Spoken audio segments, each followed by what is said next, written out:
And after more than a decade of bloodshed and uncertainty, Maiduguri is rediscovering normal life. Residents say Governor Babagana Zulum's consistent support to security operatives has helped turn the tide.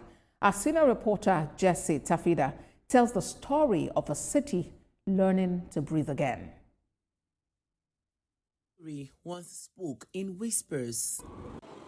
Today, it speaks in movement. Residents of Maiduguri, the Borno state capital, say the relative peace now wrapping the city like a long-awaited dawn is tied to Governor Babagana Zulum's unwavering support for security operatives, especially in providing the logistics they need to stay ahead of threats. They described the gesture as a lifeline, one that strengthened the hands guarding the city and restored confidence to a people long accustomed to fear. The city remembers the darkness. About 15 years ago, Boko Haram insurgents held Borno hostage. Maiduguri watched helplessly as government buildings went up in flames. Villages were emptied of life, and communities were stripped of dignity and hope.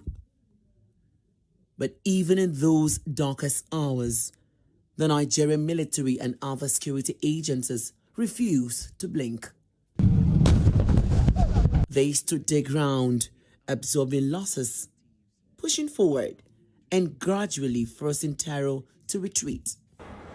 Today, Maiduguri wears a different face. Markets are awakened again. Schools echo with lessons instead of sirens.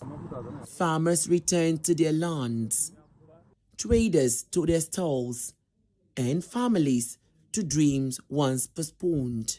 Before you travel to Bama in 2013, you must to follow a convoy of security with high armory. But today, people are traveling free from here to Bama, Goza, from here to Gamborungala, Damasak, Baga, and other things.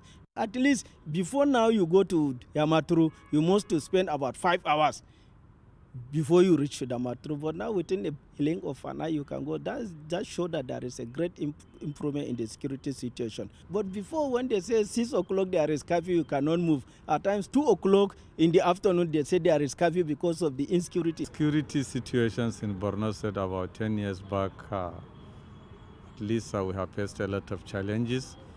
When the Boko Haram insurgency has started wreaking havoc on various communities across Borno State, there was never a day that you should wake up that you did not hear at least 2 to 3, up to 5 times bomb blasts, sporadic shootings. But alhamdulillah, you can now see the IDPs has since started returning to their communities, and with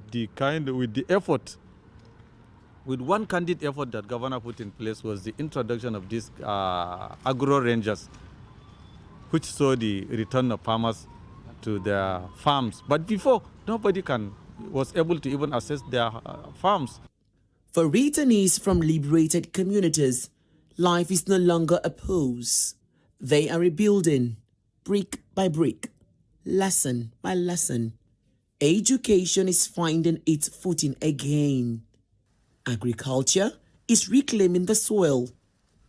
Healthcare infrastructure and human capital development are slowly stitching communities back together.